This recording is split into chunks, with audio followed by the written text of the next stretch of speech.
News of her passing traveled across the Pacific in the cold, starry, early morning skies of August 9 this year. Her husband, John Easterling, broke the news. Dame Olivia Newton-John had passed away peacefully, surrounded by much-loved family and friends, at her ranch in California. It was not a shock. Olivia had embarked on a life-changing journey with cancer 30 years earlier, but it was heartbreaking for those who loved her, and here in Australia, perhaps that was all of us. At the Weekly, many of us had personal memories to share. Chrissy Eiley, who had interviewed her for the magazine in 2018, remembered arriving at the ranch to find Olivia in the kitchen, whipping up a batch of pancakes for them to share, made with gluten-free flour and freshly laid eggs that she'd collected from her hens that morning. "She was so lovely," Chrissy said. Later, Maddie Cronin, the Weekly style director, was invited to stay for dinner because the shoot had run over time and Olivia was worried there would be no restaurants open late in town.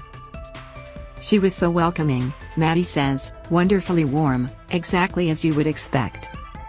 The Australian Women's Weekly nurtured a career-long friendship with Olivia.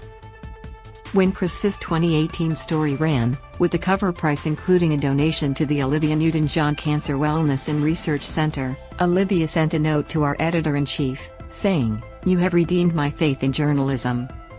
The first mention of Olivia I can find in the magazine is in our February 1966 Teenagers Weekly supplement. Young Aussie pop stars were captured celebrating the 16th birthday of one of their number, Lynn Randall.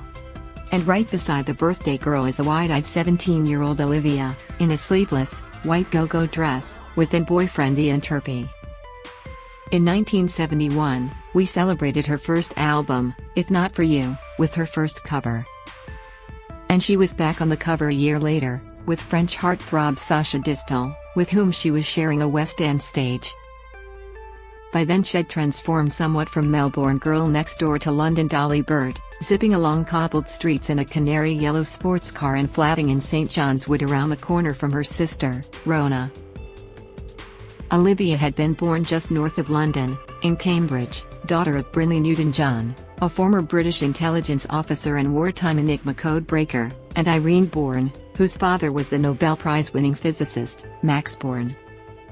The family moved in 1953 to Australia, where Brynley was master of the University of Melbourne's Ormond College. Her parents divorced when she was 9 and after that, she told The Weekly, "I would wait for my father in the afternoons under this gorgeous tree in the middle of the driveway, and I used to write stories and poems about birds and trees in the sky." Thus began both her songwriting and a deep, personal connection with nature. Barely 14 years old when her career began, Olivia was gifted with a crystal-clear soprano voice. Her great talent, however, was to inhabit a song and deliver its emotional message authentically. We completely believed her whether she was hunting lovers in the gym, murdering them on the banks of the Ohio, or pouring out her heart to Danny Zuko. She was not just a singer but a storyteller. The key to Olivia's longevity was her versatility. Early appearances on Australian TV have her singing everything from cheesy music hall standards to pop, folk and easy-listening versions of Beatles hits. On the TV circuit she met longtime friend and singing partner Pat Carroll and her husband, session guitarist John Farrar, who became her closest collaborator. Olivia's career took off when she teamed up with John and Bruce Welch, formerly with Cliff Richard's band The Shadows. The team chose Bob Dylan's If Not For You as Olivia's calling card. To everyone's amazement, it went to #1 on the US Easy Listening charts. The sequel, Banks of the Ohio, was more folk than pop and a smash in the UK. In 1973, Olivia went country. Let Me Be There bounded up the US country charts and reached #6 on the Billboard Hot 100. The Nashville purists were outraged that an Australian could effortlessly invade their territory, but that single won her a Grammy Award for Best Female Country Performer and an Academy of Country Music Award for Most Promising Female Vocalist. Over the next 5 years Olivia dominated country/pop with songs like the million-selling I Honestly Love You, co-written by friend and fellow Aussie Peter Allen. Her next 6 singles also topped the adult contemporary chart, a feat that's never been equaled. Then, at the height of her popularity, Olivia ditched the country girl next door image for the sexy sandy look of her Grease character. She brought John Farrar onto the film as music producer, and his songs, "Hopelessly Devoted to You" and "You're the One That I Want," were among her biggest hits. Olivia doubled down on her new image with Physical, co-written by another Australian pal, Steve Kipner. Physical, the album, was danceable, romantic, and introduced themes of ecology and animal rights that she'd returned to throughout her life. Olivia closed the LP with one of her own compositions, The Promise, the Dolphin song. She had been writing ever since her first album and wrote and co-produced every track on her 1994 album, Gaia, One Woman's Journey, made in the wake of her initial cancer diagnosis. It is sometimes forgotten that, beyond the causes she championed and the upheavals of her life, Olivia was a significant artist. For 45 years, she held the Guinness World Record for the shortest gap, 154 days, by a female musician between new #1 albums. Olivia's career includes 4 Grammys, 8 nominations, an Academy of Country Music Most Promising Female Vocalist Award, 10 American Music Awards, induction in the ARIA Hall of Fame, a Daytime Emmy, a Golden Globe nomination, and Totally Devoted to You was nominated for an Oscar. She has sold close to 100 million albums, and her music is woven into the fabric of our lives. Watch Olivia Newton-John's incredible life story in pictures. Article continues after video. Perhaps it was because her music meant so much to us that we felt drawn to follow so closely the triumphs and tragedies of Olivia's life. We watched as she fell in love with dancer Matt Latanzi on the set of Xanadu, and the couple welcomed Olivia's only child, Chloe Rose, in January 1986. Olivia teamed up with her old singing partner, Pat Carroll, to ride the wave of Australiana in Hollywood with their shop, Koala Blue. Olivia was our golden girl. Meanwhile, alongside her own new family, Olivia kept an eye out for her nieces and nephews back in Melbourne. "Our mother had left when we were very young," says her niece, Toddy Goldsmith. And Olivia filled that void. You can never replace a mother, but you can step into a role that's feminine and maternal, and Olivia did that. She was very conscious of making sure we always felt important to her. "She was an angel, that one," says her close friend of 40 years, Greg Cave. "She was a giver, and she gave with her heart." However, no life is secured against misfortune, and the courage, the compassion, and the spirit with which Olivia faced her own trials also won our hearts. As Greg told The Weekly, Olivia never once said, "Why me?" She said, "Why not me?" Chloe was only 6 when her mother was first diagnosed with breast cancer. The family was living in the NSW Northern Rivers, and Chloe learnt about it from a child at her little bush school. "Some kid ran up to me and said, 'I read your mum's got cancer and she's going to die,'" Chloe told The Weekly. She wished her mum had told her first. She went home and said, "I would have taken care of you, Mummy." Chloe would grow up to become a singer, but also to battle anxiety and eating disorders. To Olivia, she was the most important person in the world and her proudest achievement. In 2019, she shared with The Weekly all the things she admired about her girl. "She has a huge heart," she began, "and is very sensitive to people and their feelings. She is very wise. She surprises me because she comes out with these things that are way beyond her years. She always has. Her sensitivity, her kindness, her sweetness, and her loyalty. She is a good person, and she is incredibly strong. She seems to be fragile, but she has an iron core because of all these things she's been through in her life." And of Olivia, Chloe said, "I admire her strength. She's a warrior. She chooses to be positive. That's so hard. Most people choose the easy way, which is being negative. She sees the beauty in everything. The way she feels about my heart, that's the way I feel about her heart. She is so thoughtful and loyal and generous. I respect my mother, and respect is a big one." Olivia's generous heart saw her through the end of her marriage to Matt in 1995. The pair remained lifelong friends and maintained a close family relationship for Chloe. Right up until her death, they still shared Christmases and birthdays. Olivia found love again with cameraman Patrick McDermott, but their 9-year relationship ended in tragedy when he disappeared from a fishing trip at sea in 2005. Then, sometime around 2007, Olivia found her soulmate hiding in plain sight.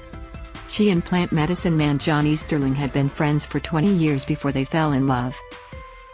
When they did, there was some cultural sharing on both sides. He watched Greece and she sampled the plant-based psychedelic, ayahuasca.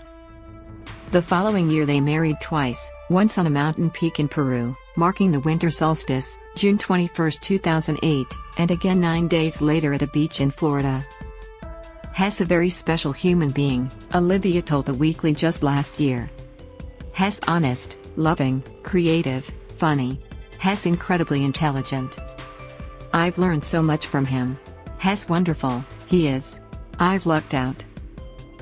It was 20 years ago that Olivia was approached by the Austin Hospital in Melbourne to be patron of its new cancer center. She had been in remission for a decade and was immediately drawn to the idea, but only if she could have real input into the center's core philosophy and the nitty-gritty of its design.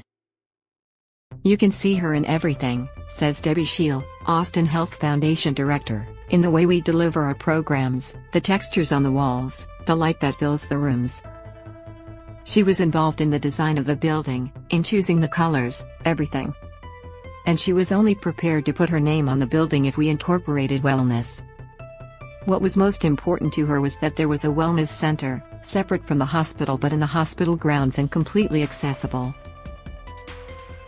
She called it a sanctuary, a place of healing. 10 years ago, the Olivia Newton-John Cancer Wellness and Research Center opened its doors, with cutting-edge research and treatment facilities, as well as a wellness center that today provides massage, acupuncture, exercise physiology, art therapy, music therapy, meditation, counseling, pet therapy, and so much more.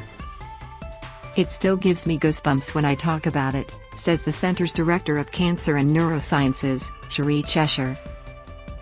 It's a special place. The first time Cherie met Olivia, she'd been asked to accompany her on a walk around the wards, which she made a point of doing, many times, whenever she was in Australia. It was a spine-tingling experience, she remembers. To see her give so much of herself, to listen to stories, to see her make such a difference. It was a really long day. She'd start off with a breakfast meeting and I remember seeing her, still wandering the wards, at 7 at night. But nothing was going to stop her from catching up with everyone.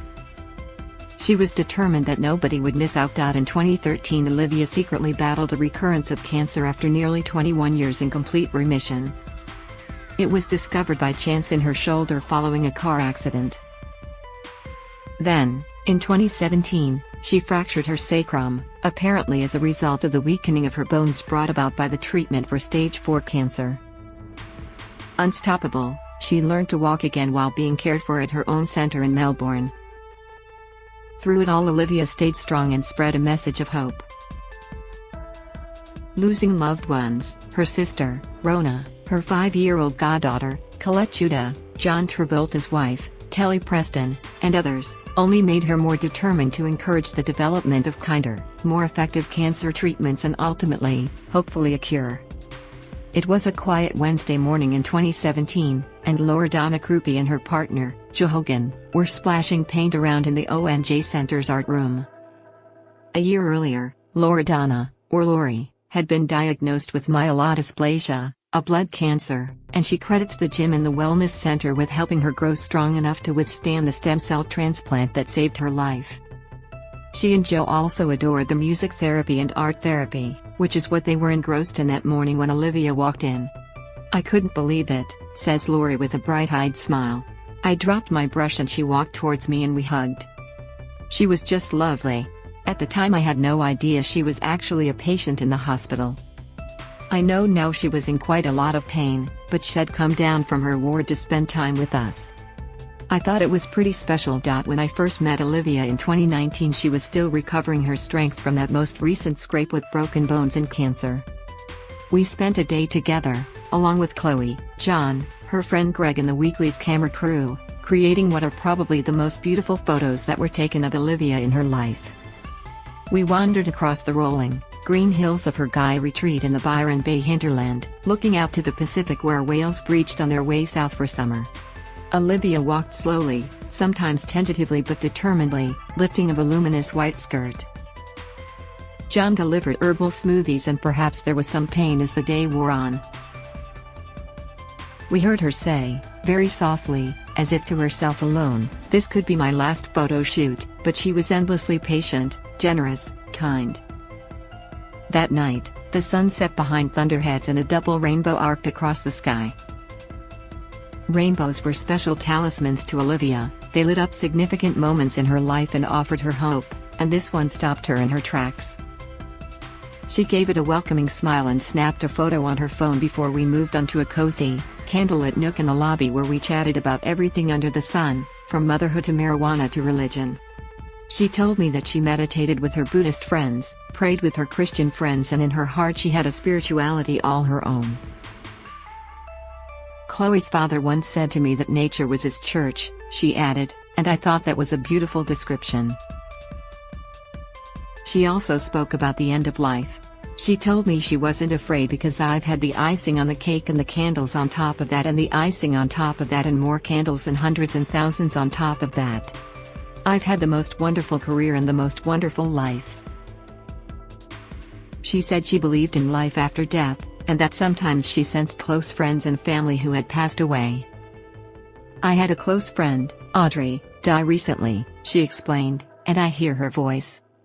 Things happen all the time and I go, "Oh, that's Audrey." Which is interesting because there has been quite a bit of "oh, that's Olivia" of late amongst her family and close friends. My brother, Brett, and I were at the ONJ Center last week, Toddy tells me. I hadn't been there since Shed passed and I felt really quite anxious walking in without her, but then I was in the wellness center and I felt her come in like this beautiful breeze is the only word I can find. She was like a light, warm breeze. I was a bit choked up for a minute, then that feeling passed and we had the most wonderful meeting. Toddy had stopped by to begin planning for this year's wellness walk. It is the ONJ Center's biggest event of the year, raising the funds that make all those complementary therapies possible. In the past, it's been held on Olivia's birthday, but this year it will be on October 9th. Toddy will be there, walking for the first time without her auntie, and she hopes that she, and all the center's supporters, can make Olivia proud. I worked with her from before this center was even a hole in the ground, Toddy says tearfully. I've been on the ground for her. I've fulfilled things for her when she couldn't be here. We've worked together, looking at colors for the walls, textures for the floors, imprints of leaves for the glass. Sometimes she would turn and look at me and say, "You know, I'm passing you the baton, Plonka." That was my nickname. And I'd say, "I know. It's very important to me that this place survives and her legacy lives on." The Olivia Newton-John Cancer, Wellness and Research Center's Walk for Wellness is on October 9th this year. Join the walk from anywhere in the world at walk4wellness.com. Oh. Learn more about the ONJ Center and donate at onyancercenter.org. And donate to the Olivia Newton-John Foundation Fund, which supports scientific research into plant-based medicine, at onfoundationfund.org. You can read this story and many others in the October issue of the us.